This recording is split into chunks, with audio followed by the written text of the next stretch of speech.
Alors, pour commencer, merci à toutes et tous d'être présents pour cette table ronde et conférence militante où nous avons donc invité des chercheurs et chercheuses qui soutiennent le collectif Touche pas à Mazep. On remercie aussi la mairie du 2e arrondissement de Paris de nous avoir fourni le soutien logistique nécessaire à l'organisation de la conférence. Alors pour commencer, je vais faire un rappel de qui nous sommes et quelles sont les revendications qu'on porte en tant que collectif Touche pas à Mazep. Ensuite, je présenterai brièvement les différents intervenants à la suite de cette introduction, donc on laissera un temps de parole de 15 minutes à chacun et chacune, suivi d'un temps de réaction et de questions ouvertes à la salle. Voilà comment ça va s'organiser. Alors pour aller sur l'introduction, donc pour rappeler qui nous sommes, en fait, le collectif Touche pas à Mazep, c'est d'abord un collectif de personnel, enseignants-enseignantes, mais aussi le personnel éducatif et social qui travaille dans les lycées, personnel administratif, qui travaille dans les lycées généraux, technologiques et professionnels, qui relèvent d'une manière ou d'une autre des différents dispositifs d'éducation prioritaire, ou qui en relevaient jusqu'ici. Les lycées qui avaient le label ZEP ou ZUS, zone urbaine sensible, label prévention violence, ou d'autres dispositifs rattachés au ministère de l'Éducation ou de la Ville, qui relevaient de l'éducation prioritaire. Et ce qui a déclenché le mouvement, en fait, la mobilisation, c'est une mobilisation qui remonte à l'année 2013, les premiers ferments de la mobilisation, au moment où Vincent Peillon, qui était alors ministre de l'Éducation nationale, a annoncé l'exclusion des lycées des dispositifs d'éducation prioritaire à l'occasion de la réforme plus globale de l'éducation prioritaire école, collège, lycée. Donc suite à cette annonce, il y avait eu des premières mobilisations de collègues dans les lycées d'éducation prioritaire qui avaient poussé Vincent Peillon à annoncer l'apparition d'une carte de l'éducation prioritaire en lycée qui devait être mise en place à la rentrée 2015. Or, depuis cette date, on attend toujours. Cette carte n'a jamais été publiée. Et au contraire, c'est bien une sortie des dispositifs de l'éducation prioritaire qui a été finalement actée par les ministres de l'Éducation qui se sont succédés depuis cette date, et dont l'actuel ministre Najat Vallaud-Belkacem, par le refus répété de publier cette carte des lycées en éducation prioritaire qui permettrait de donner les moyens supplémentaires permettant à ces lycées de fonctionner du fait des spécificités des publics qu'on accueille. Alors pour parler un peu des accomplissements du mouvement depuis le début, le mouvement a organisé plus de 10 journées de grève qui ont été fortement suivies dans les lycées d'éducation prioritaire, qui concernent 15 académies en France et en Outre-mer. Il y a eu aussi 8 journées de manifestations qui ont été organisées, dont la manifestation nationale du 19 janvier qui a réuni plus de 800 collègues à Paris, qui était une manifestation nationale réunissant donc des collègues de région parisienne, mais aussi de Marseille, de Creil, de Dreux, qui a été un vrai temps fort du mouvement. Le mouvement a aussi obtenu le soutien de nombreuses sections syndicales et associatives au niveau national ou académique,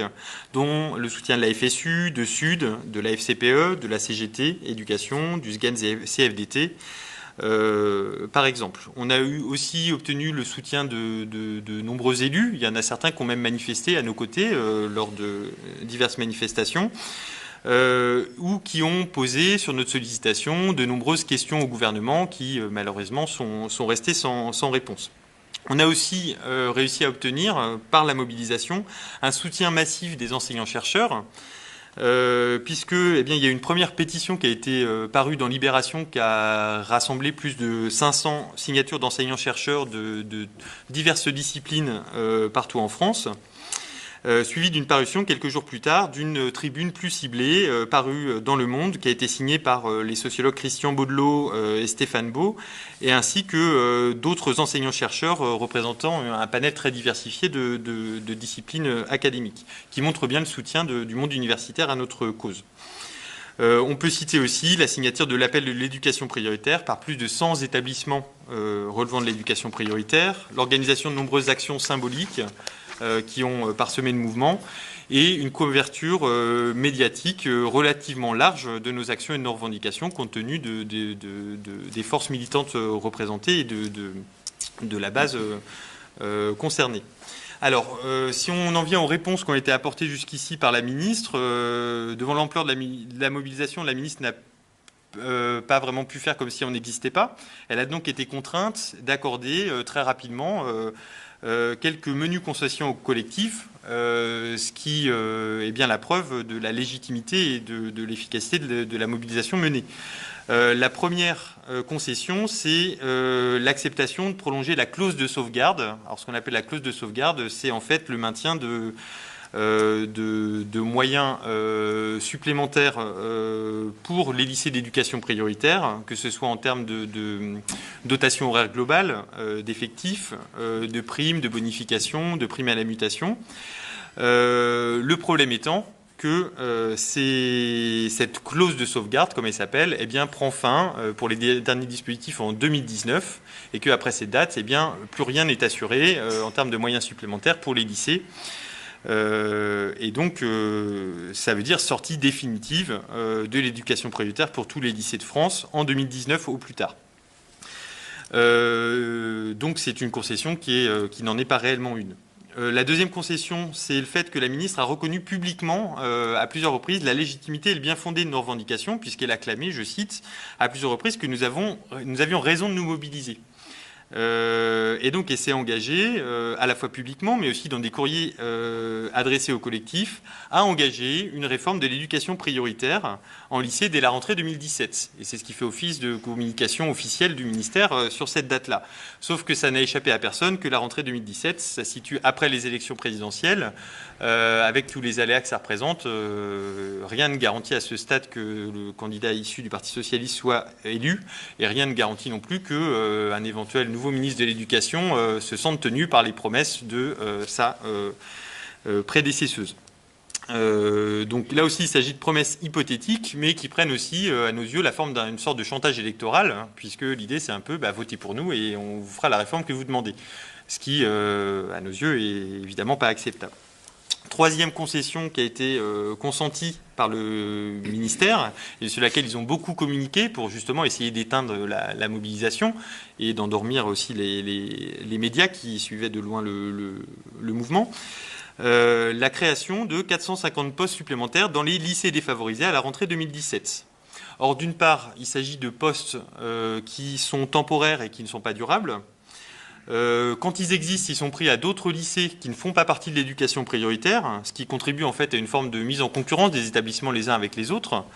qui peut être vue comme une manœuvre visant à diviser le mouvement, finalement, plutôt qu'à lui donner satisfaction.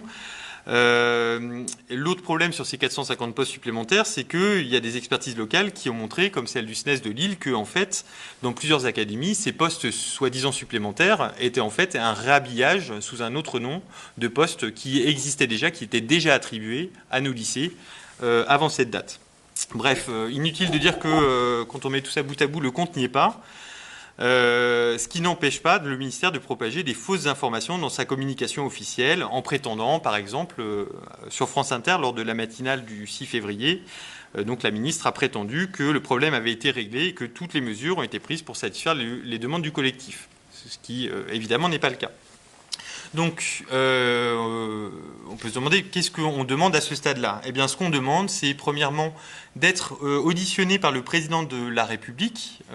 pour obtenir satisfaction de nos revendications, sachant qu'on a essuyé de nombreux refus répétés de la part du ministère pour être reçu officiellement. Ce qui est une sorte de déni de démocratie, puisque dans n'importe quel mouvement social, à minima, les représentants des collectifs mobilisés sont reçus par le ministère. À ce jour, on n'a toujours pas réussi à avoir ça. C'est bien le sens de la démarche qu'on a eue de publier une lettre directement, une lettre ouverte au président de la République pour demander à être reçu. Pour laquelle on a pour l'instant reçu une fin de non-recevoir, mais on ne désespère pas encore d'être reçu. Ça, c'est la première demande. Mais sur le fond, ce qu'on demande, c'est d'abord la publication d'une carte élargie de l'éducation prioritaire qui réintègre l'ensemble des lycées anciennement reconnus sous un des labels éducation prioritaire jusqu'en 2015 et tous les lycées convocation à y rentrer, mais aussi un plafonnement pérenne des effectifs dans ces établissements et rétablissement des moyens qui permettaient d'avoir des dédoublements de classes à chaque fois que c'était nécessaire. Troisième revendication, eh bien, obtenir le rétablissement et l'élargissement à tous les personnels, dont les assistants d'éducation, AVS, AESH, des indemnités et bonifications qui sont en fait susceptibles de stabiliser les équipes dans les établissements de manière à pouvoir développer les projets éducatifs et le suivi continu qui est indispensable à la réussite des élèves que nous recevons qui ont des potentialités mais aussi davantage de difficultés qu'ailleurs.